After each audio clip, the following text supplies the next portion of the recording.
We may have found a key that unlocks an important piece of this mystery. Anchor Archaeological Park includes about 70 ruins in an area that's roughly 80 square miles.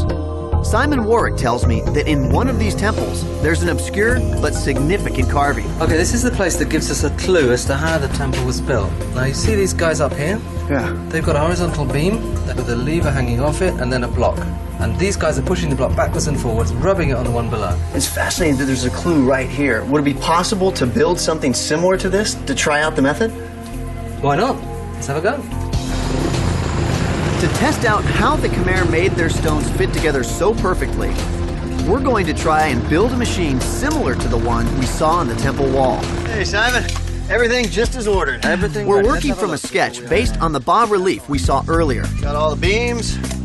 Our laboratory is a local masonry workshop where modern artisans make recreations of the temple carvings. The Cambodians who work here have never done anything like this, but they're curious and willing to help. It's basically a cross beam with a lever. That's right. This will hopefully allow us to lift more weight a lot more easily. Well, what it'll do is it'll take the weight off the top block so that it's easier to move it backwards and forwards. Okay. We get right to the business of building the supports for the crossbeam. But the 95-degree tropical heat makes everything a challenge. What's he saying? He said, foreign a bit slow, do you need some help? How do you say foreigner a bit hot? Barang down now. Yeah. Allow the master. My new Cambodian friends generously lend me a hand. Ones? With the supports up, we hoist the crossbeam. Our project is starting to take shape. Yeah. We need to tie the framework nice and tight. It's going to support a lot of weight. All right. So there's 200 pounds at least, huh? How do we move the stone? My head. Now we're ready to muscle the first rock into position.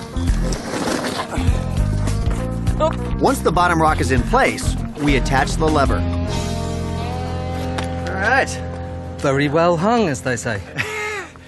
Yes, this is very well hung. To make it easier to move the top block into position, we drill holes and insert pegs into the rock. Simon says this is exactly how the Angkorians did it. The side ones are for lifting and the top ones will help us rub it backwards and forwards. Okay. Okay? But the important thing is that this enables us to lift it without having a rope underneath it. So by not having any ropes underneath, that's what would allow them to get the nice, smooth contact. In every civilization in the world, they've always found a system for lifting a block without having a rope underneath it. Because when you put a 10-ton block down on a building, you don't want to have to pull out the rope afterwards.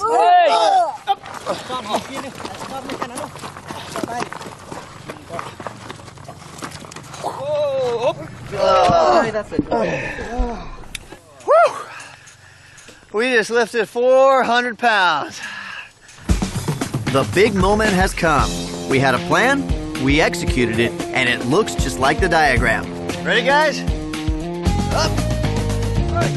Now let's see if it works. This feels really uneven. It doesn't, it's banging the corners. Simon's idea was to use a straight back and forth grinding motion to smooth the rocks.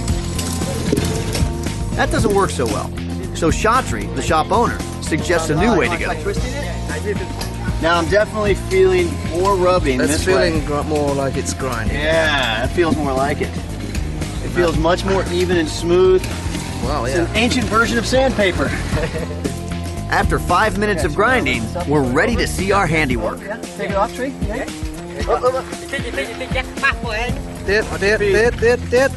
Down. Okay. We got a sandy mess there. What do you think's underneath? I think it's smooth. You do? Yeah, this feels nice and smooth right here. Only 2 million more to go and we could have our own temple. You really have to admire ingenuity like that and appreciate just how hard they had to work. When we return to the temples, I find myself noticing details I never saw the first time. You know, I'm starting to see these holes everywhere. And now I realize just how important they were to put this whole place together. Yeah, I mean, that's what's great about this. As you look around, you see more and more and more. So much to see. Simon takes me to see the two most exquisite carvings at Angkor Wat. After our successful experiment, he says I can now appreciate why the Angkorians labored so hard to fit their blocks perfectly. Well, this place wasn't so much planned, carved, and assembled the way places are in Europe. This was planned, assembled, and then carved afterwards. So essentially, we're walking inside of one giant sculpture. Right, now have a look at this. This will give you an idea of what I'm talking about. Ah, this is beautiful. This, for me, is one of the most perfect pieces of carving in the temple. It's absolutely beautiful. And you can actually see the fine seams where they've assembled it right here. These are the joints. You see, she's not made of one single block. She's made of 4 different blocks. How difficult is it to carve multiple blocks stacked on top of each other? If these were just stacked together with a mortar joint, the way we do in Europe, you wouldn't be able to carve over it because it would snap. The fact that they've made a perfect razor contact joint means that these 2 blocks act like one single block. And the pressure between these 2 blocks means that you can run your chisel over and you don't snap off the edge. And I imagine you probably only get one shot because it's already built. I can't imagine how scary it must have been to carve this. If you snap off that nose while you're carving, where do you go from there? And you probably got one less stone carver, because I reckon the king would. What's more, Simon tells me that every little detail in the temple contributes to an overarching cosmic plan. The Khmer regarded their rulers as gods on earth, and this temple was built to represent the Hindu universe in miniature.